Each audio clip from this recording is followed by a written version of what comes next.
So I'm very pleased to present this paper on land tenure. It was written by myself and my colleague Ravinder Kumar. Hope Ravi is online. The interactions of land tenure and agricultural value chain development in Africa. Next slide, please. Okay, so we started off with two research questions, which are in a sense the inverse of each other, discussing a two-way causal relationship or potential causal relationship between land tenure and value chain development. The first question, how are land tenure and land policy constraining or enabling the development of inclusive and sustainable value chains in Africa? The second question, the other way round in a sense, is the development of value chains in Africa autonomously or through project interventions affecting land access and secure tenure rights? And we've defined land tenure very broadly, the terms under which land and natural resources are held by individuals, households, or social groups, and the sorts of issues we're examining: a non-exclusive list, large-scale land acquisition, either by foreign investors or domestic actors such as large landlords, women's access to productive lands within households, issues raised for value chains by formal or semi-formal titling programs, and the question of communal or open access management of grazing lands. Next slide, please. Okay, so for this study, we took a purposive sampling of 8 VCA4D studies designed to represent primarily domestic and export-oriented value chains across 4 African subregions, and also so not to have duplication of either commodities or countries. These exclude aquaculture or fisheries value chains, and also for practical reasons excluded Lusophone Africa. I should emphasize that value chains here were not selected based on any prior conclusions about their sustainability or inclusivity. So these weren't an example, this wasn't a study of the winners, as it were, or indeed the losers. Yeah. Has to be said that the studies varied greatly in their focus and their level of detail and the order in which they addressed the different land tenure questions. This was a qualitative review. We were looking at the narrative text of the studies. So we're treating these 8 as case studies. It's not a quantitative comparison of quantified indicators in the way that some of the papers yesterday were, but we did undertake an additional semi-quantitative overview of the social profiles of all 37 VCA4D studies that were available at the time. Next slide, please. So the findings. First set of findings relate to customary land tenure. In all the 8 countries, a majority or nearly a majority of agricultural land is governed under what we called modified customary tenure. So customary tenure as partially codified during colonial or post-colonial regimes and administered generally by traditional authorities, in inverted commas, recognized by government. This sort of tenure can, and as is known internationally, be associated with limited smallholder power, especially in negotiations with the private sector. People hold rights under customary tenure without formal title. But it does not, in fact, necessarily act as a barrier to the development of sustainable value chains, either domestic or export-oriented. And the clearest example of this is in Tanzania coffee. 90% of Tanzanian coffee production is from smallholders. In the areas which the VCA4D team studied, 95% of farms were held, farms contributing to the coffee value chain were held under modified customary tenure. However, inclusion of land under modified customary tenure, or farmers who farm under that condition in a value chain, does not necessarily imply equity towards smallholders. Examples from Cameroon, where the corporation governing the value chain defines management strategies for farmers, but has severely lacked in its, or fallen short in its elaboration of management strategies for smaller farmers.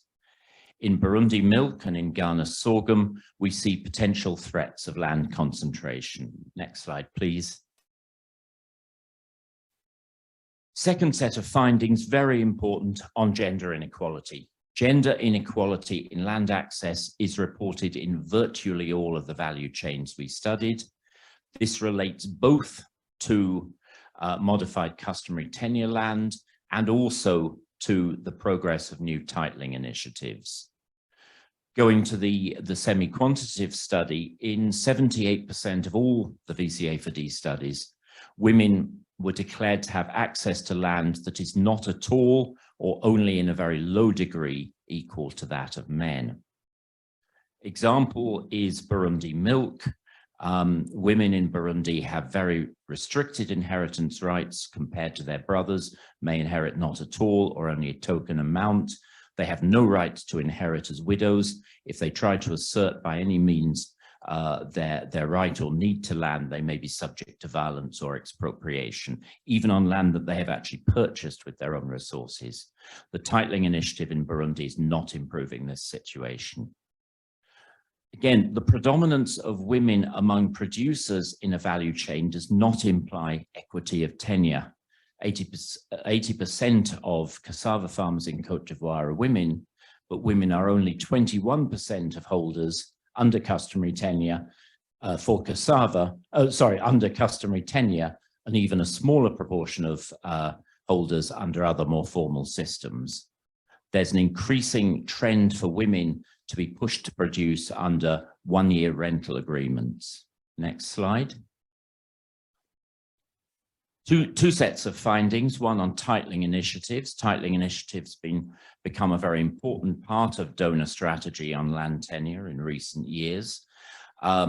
They can either be concerned with converting customary land to full legal title, or with an intermediate form, or converting customary land to an intermediate form of tenure that has lower transaction costs, the municipal initiatives in Burundi, which are run in parallel to a much more formal process in the capital city. But these processes are being rolled out very slowly. They are subject to complaints, they are subject to accusations of inequity, and as is the case with the so-called chief certificates in Zambia, there are accusations of rent seeking around them. Another development is rental markets. Rental markets for land are developing in several of the value chains, but we need to specify exactly what is happening there. In the case of Tanzania coffee farmers are renting land, but that is to expand their production of other crops. Rented land is not used for coffee itself.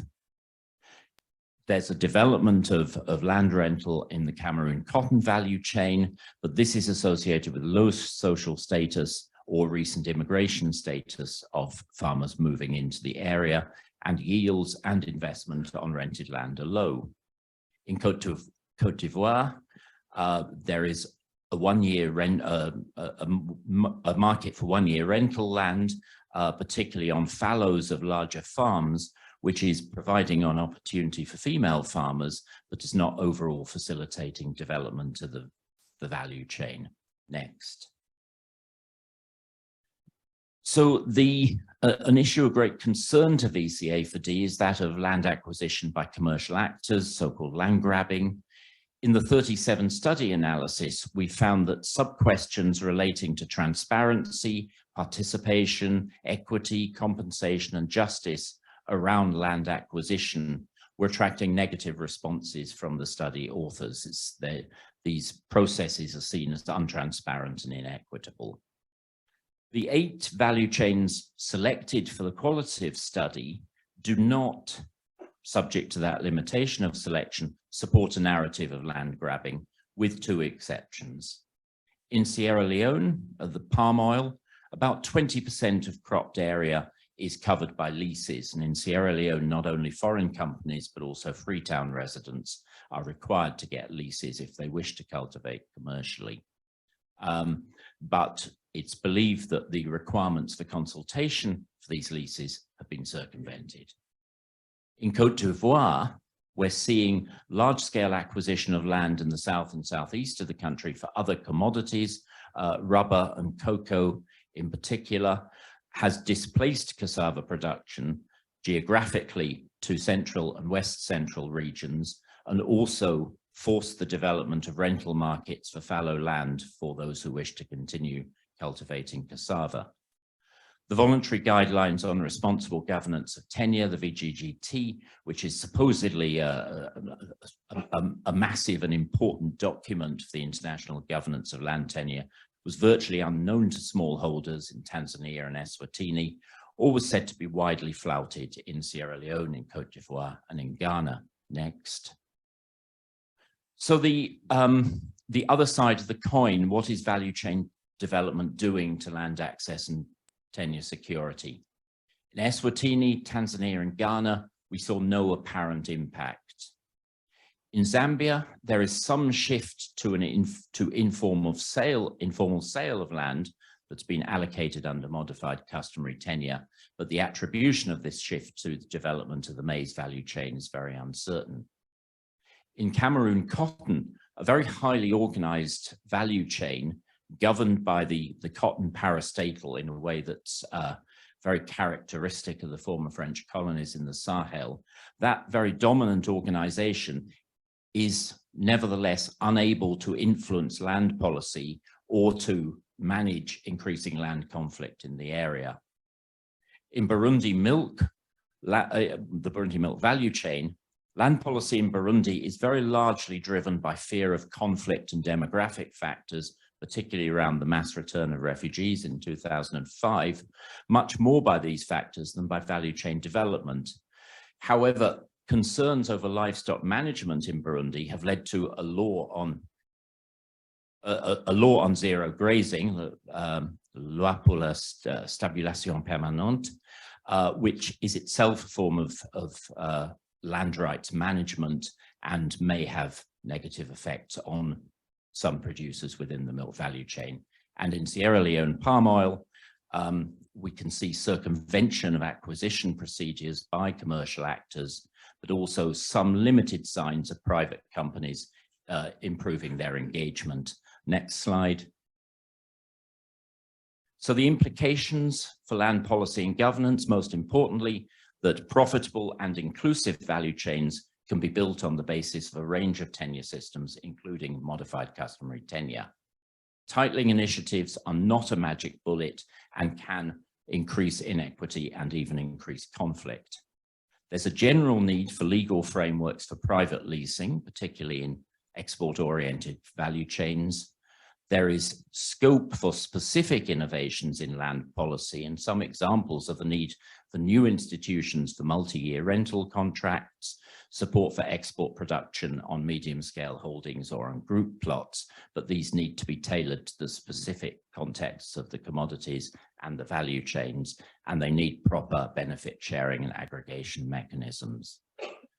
Land acquisition in high-value value chains can have indirect knock-on effects, both on the geographical location of production and land access in staple food value chains. These knock-on effects need monitoring. Last slide, please. So, two more implications for land policy. There needs to be a concerted effort internationally to promote knowledge of and adherence to the VGGT. And most importantly, concerted efforts are needed to improve women's tenure security and decision-making power over land.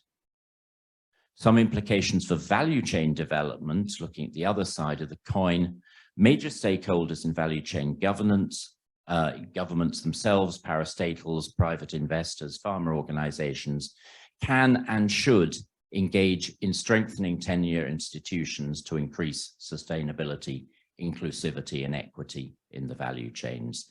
This may involve multi-stakeholder partnerships, including with government, and these partnerships can both coordinate policy and act as sources of innovation. Thank you very much.